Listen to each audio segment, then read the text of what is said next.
Hello everybody, I am Aarti from PTE universe. बहुत सारे students हैं जो पीटी लिसनिंग फिलिप्स में स्ट्रगल कर रहे हैं। लिसनिंग फिलिप्स एक बहुत इंपॉर्टेंट टास्क है जो लिसनिंग को भी मार्क्स देता है और राइटिंग को, क्योंकि ये एक इंटीग्रेटेड टास्क है। इंपॉर्टेंट है कि आप इसकी सीक्रेट टिप्स एंड ट्रिक्स को जानते हो ताकि आप फुल मार्क्स स्कोर कर सको। आज के सेशन में मैं आपको सिखाने वाली हूँ बहुत important grammar tips and tricks, जिससे आप लिसनिंग फिलिप्स को बहुत आसानी से चुटकियों में सॉल्व कर पाएंगे। अगर आप चैनल पे नए हैं तो चैनल को लाइक, कमेंट एंड सब्सक्राइब जरूर कीजिएगा, क्योंकि हमारे चैनल पे आपको मिलेंगे लिसनिंग, स्पीकिंग, रीडिंग, राइटिंग, हर एक टास्क के बहुत सारे tips and tricks and unlimited practice. Also guys, before I start the session, अगर आप हमारे चैनल पे नए हैं तो मैं आपको बता दूं कि प्लेलिस्ट आपको मिल जाएंगी चैनल पे, अलग अलग टिप्स एंड ट्रिक्स की। तो पुराने सेशन अगर आप मिस कर चुके हैं, डू वॉच देम। कुछ इस तरीके से आपको लिसनिंग फिलिप्स दिखेंगे। अलग अलग पोजिशनिंग होती है ब्लैंक्स की, और ये आंसर्स आपको लिखने होते हैं। गाइस, 2 से 3 क्वेश्चन एग्जाम्स में आते हैं। अगर मैंने डांस को डांसेस लिख दिया, 0 मार्क्स मिलेंगे, यानी कि आंसर एग्जैक्टली करेक्ट होना चाहिए, कोई नेगेटिव मार्किंग नहीं है। गाइस, मैं बता दूं कि बहुत सारे स्टूडेंट्स हैं जो अलग अलग प्रॉब्लम्स फेस करते हैं, जैसे सिंगुलर फॉर्म आएगी, प्लूरल आएगी, प्रेजेंट टेंस आएगा, पास्ट टेंस आएगा। बहुत सारे स्टूडेंट्स को तो स्पेलिंग में ही इशू है, तो कुछ लोगों को ये नहीं समझ आता कि कहाँ कैपिटल लेटर आएगा, ब्रिटिश आएगा, अमेरिकन आएगा। फिर आज के सेशन में मैं आपको सारी ही प्रॉब्लम्स के सोल्यूशंस देने वाली हूँ, वो भी 110% वर्क करेंगे। सबसे पहले गाइस हम बात करेंगे उन स्टूडेंट्स की जिन्होंने इन टिप्स एंड ट्रिक्स को अप्लाई किया है और अपना डिजायर्ड बैंड स्कोर हमारे साथ ऑलरेडी अचीव कर लिया। You can be the next, don't delay your success. Well, हमारी क्लासेस आप ज्वाइन कर सकते हैं इस नंबर पे कॉल करके, 9992220207। हमारी ऑफलाइन क्लासेस अवेलेबल हैं कुरुक्षेत्र में, ऑनलाइन क्लासेस अवेलेबल हैं ऑल ओवर द वर्ल्ड। बहुत सारे स्टूडेंट्स हैं from different countries like India, Australia. इस नंबर पे आप व्हाट्सएप कर सकते हैं और हमारी टीम आपको कॉल बैक करके सारी डिटेल्स देगी और अपने साथ जो है आपको एडमिशन में हेल्प करेगी। ऑल्सो गाइस, हमारी वेबसाइट बहुत जल्द एक्टिव हो जाएगी, जहां आपको सारा अपडेटेड मटेरियल जो है वो अवेलेबल हम कराएंगे। Before I start with the problems, मैं आपको सबसे पहले ट्रिक समझाने वाली हूँ इस टास्क को करने की। अगर आपको लिसनिंग फिलिप्स आते हैं, आपको सबसे पहले कई 7 सेकंड्स मिलते हैं ऑडियो शुरू होने से पहले, जहां पर आपको देखनी होगी पोजिशनिंग ऑफ द ब्लैंक। जैसे यहाँ पर देखिए ब्लैंक कहाँ पर है, ऑन द के बाद और बेसिस से पहले। 2 से 3 वर्ड्स ब्लैंक से जो पहले उनको दिमाग में रखिए, ताकि जब ऑडियो ये आंसर बोले आप टोटली इस पे फोकस हो। जब ये हो जाए तो नेक्स्ट ऑफ द, ये हो जाए तो लाइफ एज आए। इस तरीके से आपको ध्यान में 2-3 वर्ड्स रखने हैं। अब 2 तरीके हैं इन टास्क को करने के लिए। सबसे पहले तो आंसर को आप टाइप कीजिए डायरेक्टली कंप्यूटर स्क्रीन पे, जो कि उन लोगों के लिए अच्छा है जिनकी टाइपिंग अच्छी है। लेकिन बहुत सारे स्टूडेंट्स हैं जो कि डेली कंप्यूटर यूज नहीं करते, उनको टेक्निक नंबर 2 रिकमेंड करूंगी। फर्स्ट, नोट डाउन कीजिए अपने आंसर्स इरेजेबल नोटबुक पे, फिर उनको ट्रांसफर कर दो स्क्रीन पे। आप एब्रीविएशंस और शॉर्टकट्स का इस्तेमाल कर सकते हैं, क्योंकि टाइम होता है कम, कभी कभी ब्लैंक्स आसपास भी होते हैं। शॉर्टकट्स यूज कीजिए, फिर जैसे ही पूरा हो जाता है फटाफट से पूरा कर दीजिए, फिर स्क्रीन पर ट्रांसफर कर दीजिए। फास्ट आपको होना होगा। अगर कोई ब्लैंक मिस हो गया, it's okay, leave it, next. ऐसा ना हो कि एक के कारण अगले भी 2-3 आप मिस कर दो। अब ये तो थी बिल्कुल बेसिक टेक्निक। अब मैं आपको बताने वाली हूँ वो इश्यूज जो बच्चों ने हमें कहे थे जो वो फेस करते हैं। इशू नंबर 1, सिंगुलर आएगा या प्लूरल, यानी कि एस आएगा या ई एस आएगा। बहुत ही सिंपल फंडा है। अगर आप कंफ्यूज्ड हैं, एक रूल बता दूं ग्रामर का, सब्जेक्ट वर्ब अग्रीमेंट। ये सिंपल तरीके से ये कहता है कि सब्जेक्ट और वर्ब को आपस में करना चाहिए अग्री। यानी कि अगर सब्जेक्ट सिंगुलर है तो वर्ब भी सिंगुलर होगी, सब्जेक्ट प्लूरल है तो वर्ब भी प्लूरल होगी। यानी कि अगर सब्जेक्ट यानी कि शी क्या है हमारा, सिंगुलर, तो वर्ब भी सिंगुलर होगी, यानी कि राइट्स। अब वर्ब्स के साथ उल्टा होता है, वर्ब्स जो एंड करती हैं एस या ई एस के साथ, वो होती हैं सिंगुलर। सो यहाँ पर अगर इन केस आप कंफ्यूज हैं, जैसे फिलअप आपको कोई यहाँ पर आ जाता है, तो आप सिंपली देखिए सब्जेक्ट, अगर सब्जेक्ट सिंगुलर है तो वर्ब आएगी सिंगुलर, अगर सब्जेक्ट प्लूरल है तो वर्ब आएगी प्लूरल। सो यानी कि कंफ्यूज होने की कोई जरूरत नहीं है, इजिली आपको खाली सब्जेक्ट आइडेंटिफाई करना है। एक चीज मैं आपको और ग्रामर रूल बता दूं जिसपे बहुत सारे लिसनिंग फिलअप्स बेस्ड होते हैं, वो होते हैं कि जब सब्जेक्ट कनेक्टेड है एंड के साथ, तो क्या, तो सब्जेक्ट अगर एंड से कनेक्टेड है तो सेंटेंस हमेशा प्लूरल फॉर्म लेता है, क्योंकि 1+1 is 2, यानी कि वो ऑलरेडी प्लूरल हो गया। तो डेव और ब्री, 2 लोगों की बात हुई, प्लूरल हो चुके हैं, लाइक आएगा। नाउ मैं आपको कुछ अब रियल एग्जाम के फिलअप सिखा देती हूँ और मैं बता देती हूँ कि कैसे स्टूडेंट्स कंफ्यूज होते हैं। Some water dash treat waste water to drinking water standards. अब देखिए, some means more than one, कुछ एक से तो ज्यादा ही है, सिस्टम्स आएगा।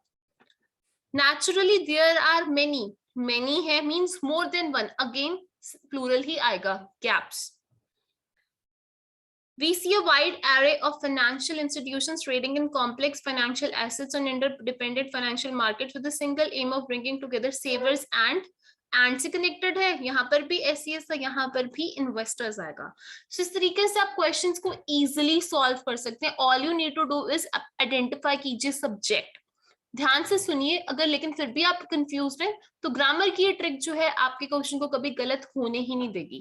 देखिए डिस्कवरीज एंड इन्वेस्टिगेशन है, यहाँ पर भी एसईएस है तो यहाँ पर भी एसईएस, ताकि सब्जेक्ट्स आपस में अग्री कर सके. इन्वेंशंस आएगा, सेवरल है, मोर देन वन डिपिक्शंस ही आएगा.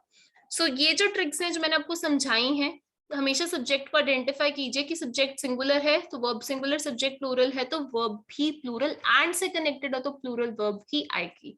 यूज कीजिएगा, मुझे बताएगा कि ट्रिक आपको कैसी लगी. अब रिजॉल्व करूंगी क्वेश्चन नंबर 2 को, लेकिन उसको रिजॉल्व करने से पहले ही बता दूंगा इसकी बहुत सारे ऐसे स्टूडेंट्स हैं जिनकी requirement 8 each, 9 each, 7 each, 6 each होती है, और बहुत से स्टूडेंट्स अपने स्कोर्स को लाइटली लेते हैं. वो सोचते हैं कि थोड़ी सी तैयारी से स्कोर आ जाएगा. तैयारी जो है वो एक सही डायरेक्शन में हो तो स्कोर जरूर आता है. जैसे आप देख सकते हैं स्क्रीन पे बहुत सारे स्टूडेंट्स ने तैयारी करी है एक बहुत अच्छे तरीके से, राइट डायरेक्शन में, proper tips and tricks, smart work plus hard work, and result is in front of you. So हमारी क्लासेस के जो नए बैचेस हैं वो अवेलेबल हैं, ग्रुप क्लासेस भी है, 1-to-1 क्लासेस भी हैं. आप एनरोल करने के लिए हमें कंटैक्ट कर सकते हैं. Coming to the technique number 2, बहुत सारे स्टूडेंट्स कंफ्यूज होते हैं प्रेजेंट और पास्ट, मतलब डांस, डांस्ड क्या था, क्योंकि लास्ट की साउंड वो क्लियर नहीं होती. मैं आपको इसकी भी एक सिंपल फंडा बता देती हूँ. ये ग्रामर रूल्स आपके क्वेश्चन को बिल्कुल भी गलत नहीं होने देंगे. सबसे पहले गाइस, जैसे डू, डज, डिड है, इनके साथ हमेशा वर्ब की फर्स्ट फॉर्म आती है, जैसे Ron did not sign. Universal truth के साथ हमेशा प्रेजेंट आता है, the earth revolves around the sun. तो यूनिवर्सल ट्रूथ जहां पर है, sun rises in the east, sets in the west, हमेशा प्लूरल आएगा. फाइन. रिपीटेड एक्शंस या इवेंट्स के लिए क्या आएगा, we catch the bus every morning. So we है, वैसे भी कैच ही आना था यहाँ पे, लेकिन मतलब एसईएस तो नहीं आएगा, लेकिन अब कैच था या कैच है, क्योंकि हर रोज बार बार बार daily action, it's going to be catch. एक चीज आपको और बता दूं कि is, am, are, was, were, has, had, have, इन सबके साथ वर्ब की थर्ड फॉर्म आती है. जैसे एग्जांपल देती हूँ यहाँ पे, food is, was eaten by her. या फिर कुछ chocolates were eaten by her. It was, she has gone. Verb की थर्ड फॉर्म आती है इन सबके साथ. सो अभी मैं आपको कुछ रियल एग्जाम क्वेश्चंस बता देती हूँ, आप उनको देखिए, इन टेक्निक्स को अच्छे से समझ लीजिए. इनसे बहुत सारे लिसनिंग फिलअप्स जो हैं उनमें आपको कंफ्यूजन बिल्कुल ही खत्म हो जाएगी. जैसे the insecticides they are dash to while working in the farms can be hazardous. अब R है, R के बाद verb की third form answer straight away exposed है. And most of these vehicles of course are gas, R के बाद verb की third form powered. Thousand of his bee colony simply, verb के 1000 हो गई कोई चीज, disappear, disappear आ ही नहीं सकता. Fine. If the bees are verb की third form deformed. So again do, does, did के साथ यूज कीजिए वर्ब की फर्स्ट फॉर्म. यूनिवर्सल ट्रूथ अगर है तो वर्ब की फर्स्ट फॉर्म, रिपीटेड एक्शंस है तो वर्ब की फर्स्ट फॉर्म, और is, am, are, was, were, had, has, have है तो वर्ब की third form. I hope issue 2 resolve हो चुका है. अब इशू 3 की बात करेंगे, जो मेरे को लगता है बहुत बड़ा इशू है भाई, लोगों को इसमें सबसे ज्यादा दिक्कत है, वो है स्पेलिंग्स. बात करें स्पेलिंग्स की तो स्पेलिंग्स डेफिनेटली बहुत ज्यादा टाइम लेते हैं इम्प्रूव होने में. एंड इसके लिए मैं आपको रिकमेंड करूंगी, आप एक खुद की कॉपी, कोई भी कॉपी आप यूज कीजिए, और इसमें जो है डेली डिफिकल्ट वर्ड जो हैं जो भी अपने सॉल्व करें उनको लिखिए. यहाँ पे इस तरीके से आप डेली की अपनी लिस्ट बनाइए, उनको रिवाइज कीजिए वीकली, और उसको फिर छोटा करके खुद की डिफिकल्ट टू स्पेल लिस्ट बनाइए. ऑल्सो मैं आपको बता दूं कि गाइस पीटी लिसनिंग फिलअप्स में इतने क्वेश्चन सॉल्व करने के बाद आपको एक और चीज बता दूं, होमोफोन्स बहुत ज्यादा होते हैं. Accept, except, affect, effect, insure, ensure, small difference है. पता कैसे लगता है, कॉन्टेक्स्ट पढ़ के. आप फिलअप का कॉन्टेक्स्ट देखते हैं, she accepted her apology. Accepted नहीं हो सकता, एक्सेप्ट कर ली, स्वीकार कर ली ना मैंने. एक्सेप्ट एक्सेप्ट होता है कि मतलब एक्सेप्ट हर, मतलब इसके छोड़ के, तो होमोफोन्स का बहुत ध्यान दीजिए। दूसरा, कुछ ऐसे लेटर्स होते हैं, कुछ ऐसे वर्ड्स होते हैं जिनमें कुछ वर्ड साइलेंट होते हैं, जैसे डेट मतलब कर्जा, doubt dump, design, foreign, psychology, receipt, P silent है तो किसी में जी साइलेंट है। आपको ऐसे साइलेंट लेटर्स की प्रोनाउंसिएशन अच्छे से आनी चाहिए, और जब भी आप कोई नया वर्ड देखते हैं, यू डोंट नो कैसे उसको बोलते हैं, उसकी प्रोनाउंसिएशन चेक कीजिए, स्पेलिंग, मीनिंग। इससे 3 काम होते हैं, रीड अलाउड हेल्प हो जाते हैं, वोकैबुलरी से रीडिंग मेरी सॉल्व हो जाती है, और जब मैं उसकी प्रोनाउंसिएशन देख लेती हूँ तो लिसनिंग और रीड अलाउड दोनों में हेल्प मिल जाती है। अब जैसे ई आई और आई ई में बच्चे गलतियां करते हैं, अचीव, अचीव, बिलीव, डीजल, नीस, तो इनका ध्यान भी जरूर रखना। सील के साथ जब ये आते हैं तो सीलिंग, ई आई हो जाते हैं, डिसीव। ऑल्सो जब हम सफिक्स डालते हैं किसी वर्ड्स में तो कुछ वोवल्स ड्रॉप हो जाते हैं, जैसे रिस्पॉन्सिबल, कॉन्टिन्यूअस, आर्ग्यूइंग। सो स्पेलिंग्स के जो इशू है उसमें मैं आपको बता दूं कि बहुत सारे रूल्स हैं। अगर आपको लगता है कि मुझे डिटेल्ड वीडियो स्पेलिंग्स की बनानी चाहिए, कमेंट बिलो कीजिए, मैं आधे से 1 घंटे का एक प्रॉपर सेशन बनाऊंगी जिसमें मैं बहुत सारे आपको ग्रामर के रूल्स बता दूंगी, स्पेलिंग्स वाले भी, जो आपके स्पेलिंग्स को इजी कर देंगे। नाउ ये कुछ क्वेश्चंस देखिएगा, इस बहुत सारे ऐसे लिस्टिंग के फिलअप से टोटली स्पेलिंग्स पे बेस्ड हैं, जैसे एब्रप्ट मतलब अजीब, रेडिकली, सर्कुलेशन, ओशिनोग्राफर। सो अगर आपको स्पेलिंग्स नहीं आते, डेफिनेटली आपके मार्क्स यहाँ पे 0 गए। सो मेक श्योर करें कि स्पेलिंग्स को लेकर आप बहुत श्योर हो। एक जो मैंने और इशू स्टूडेंट्स के बीच में देखा है वो ये है कि उनको ये ही नहीं पता कि कब लेटर कैपिटल आएगा कब नहीं, क्योंकि ये जो है टास्क लिसनिंग और राइटिंग दोनों को मार्क्स देता है। तो मैं आपको बता दूं, गलत पंक्चुएशन होने पे मार्क्स 0 जाएंगे। सो एक चीज आपको बता दूं कि क्या क्या कैपिटलाइज होता है, इसका नोट कॉपी पे भी ले लेना, क्योंकि ये आपको डिक्टेशन में भी हेल्प करने वाला है। लिसनिंग फिलिप्स में तो करेगा ही करेगा, इवन एसएसटी में भी हेल्प कर सकता है। सबसे पहले फर्स्ट वर्ड जो होता है हर एक सेंटेंस का वो कैपिटल होता है, जैसे स्विट्जरलैंड। कोई भी कभी भी एक सेंटेंस स्टार्ट करते हो कैपिटल होता है। तो अगर फिलअप फर्स्ट लेटर पे है, जैसे स्विट्जरलैंड पे एस कैपिटल आएगा। नेम है जेन ऑस्टन, तो पहला नेम ऑस्टन, जैसे Aditi Singla, A S capital होगा। हमेशा मेक श्योर करें कि कैपिटल आप करें। डेज जो है मंथ्स हैं, हॉलीडेज हैं, मंडे, ट्यूसडे, वेडनेसडे, जनवरी, फरवरी, मार्च जो है वो कैपिटल होते हैं। सिटीज जो होती हैं, कंट्रीज हैं, नेशनैलिटीज हैं, लैंग्वेजेस हैं, जैसे ब्रिटिश है, डच है, बोट्सवाना है, ठीक है, इंडियन, अमेरिकन, चाइनीज, ये सब जो है कैपिटल है। Languages Hindi, English, Punjabi. तो आप मेक श्योर करें कि आप फिलअप की पोजीशनिंग देखें, क्या उसने बोला है। अगर मैं बोलूं my mother was British, British पे फिलअप है, ब्रिटिश कैपिटल आएगा। तो कैपिटल ऑफ बोट्सवाना, बोट्सवाना पे फिलअप है, कैपिटल आएगा, क्योंकि पोजीशनिंग, ऑस्ट्रेलिया, स्विट्जरलैंड, जर्मनी, ये सब कैपिटल होते हैं। डेज है मंडे, ट्यूसडे, वेडनेसडे, जनवरी, फरवरी, यहाँ पर फिलअप आता है। ये बच्चों को पता है, अच्छा स्पेलिंग आते हैं, बट फिर दिक्कत क्या होती है, कैपिटलाइजेशन नहीं पता, मार्क्स जो है वो कम आते हैं। अगर यहाँ पे स्विट्जरलैंड, जर्मनी, कहीं पे भी ऐसा एग्जांपल है, मेक इट कैपिटल, क्योंकि ये प्रॉपर नाउन है। प्रॉपर नाउन यानी कि किसी विशेष व्यक्ति, स्थान आदि का नाम। कॉमन नाउन कभी भी कैपिटल नहीं होते, जैसे clock making, fall watch making. Next issue है ब्रिटिश और अमेरिकन का confusion. So coming to this British versus American, बहुत सारे स्टूडेंट्स मुझसे पूछते हैं कि कुछ एक ऐसे वर्ड्स होते हैं जिनके 2 स्पेलिंग्स हैं, तो क्या वो करें उस सिचुएशन में। कुछ लोग जो है इतने कंफ्यूज हो जाते हैं पेपर में कि टाइम बहुत वेस्ट कर देते हैं। वेल, मैं आपको बता दूं, मैंने लास्ट वीडियो में भी बहुत क्लियर किया था, एक टास्क में एक तरीके के स्पेलिंग इस्तेमाल करने हैं। यानी कि अगर एक क्वेश्चन है लिसनिंग फिलअप का, उसमें कलर भी था, ह्यूमर भी था, नेबर भी था, तो या तो मैं ब्रिटिश की स्पेलिंग लिख दूंगी COLOUR, HUMOUR,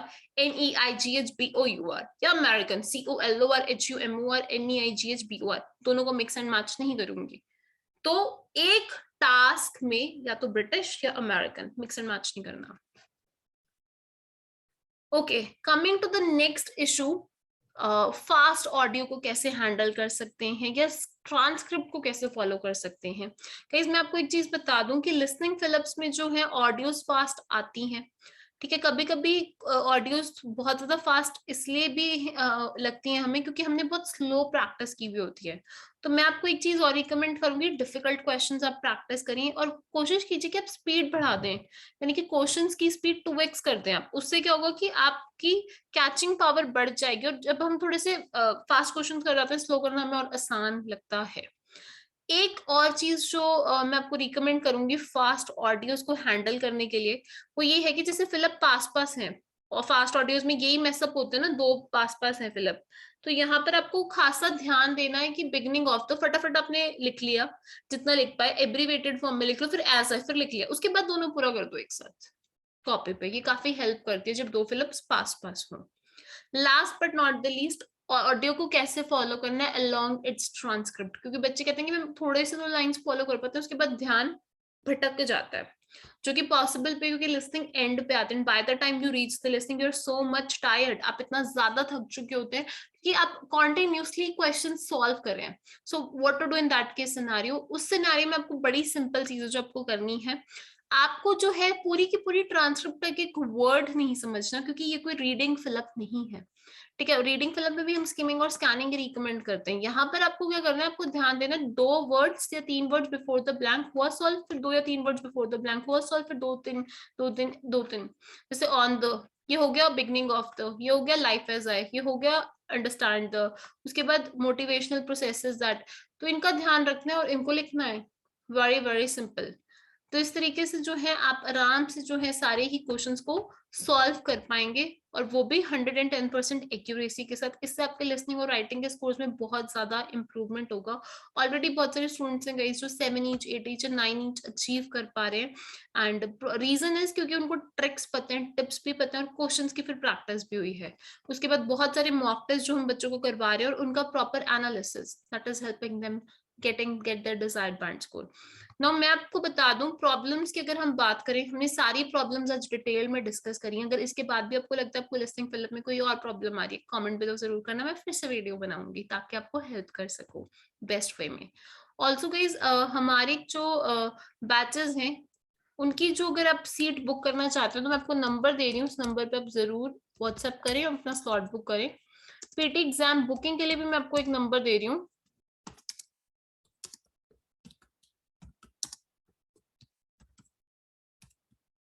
सो इस नंबर पे आप पीटी एग्जाम अपना बुक करवा सकते हैं। सो मैं मिलूंगी आपसे नेक्स्ट सेशन में, टिल देन आप अपना ख्याल रखिएगा। Thank you so much for joining today session, बहुत अच्छा लगा आपसे मिलके। आई होप इस टिप्स एंड ट्रिक्स आपको बहुत हेल्प करेंगी। अगर आपको लगता है कि आप किसी और टॉपिक में भी स्ट्रगल करें, आप कमेंट करना, मैं उसकी भी ऊपर वीडियो बनाऊंगी। इंस्टा हैंडल है हमारा पीटीई यूनिवर्स, यानी कि जो आपको स्क्रीन पे दिख रहा है उसी को सर्च करके इंस्टा पे मेरे साथ जुड़ जाइए। वेबसाइट जो है वो लॉन्च हो जाएगी, वेबसाइट पे डू विजिट। ऑल्सो हमारी वेबसाइट पे क्या क्या होना चाहिए उसके लिए भी अगर आप कोई रिकमेंडेशन देना चाहते हैं कमेंट सेक्शन में, मोस्ट वेलकम है। और अपने फ्रेंड्स के साथ जो भी लिसनिंग फिलिप्स में स्ट्रगल करें, पुरानी वीडियोस में मैंने डिक्टेशन की बात करी है, मैंने रीडिंग की बहुत ज्यादा बात करी है, वो जरूर शेयर कीजिएगा। टिल देन अपना ख्याल रखिएगा, bye. All the best to all the aspirants, and जो स्टूडेंट्स एग्जाम दे रहे हैं, एग्जाम मेमोरीज मुझ तक अपने इंस्टाग्राम के थ्रू जरूर पहुंचाइए।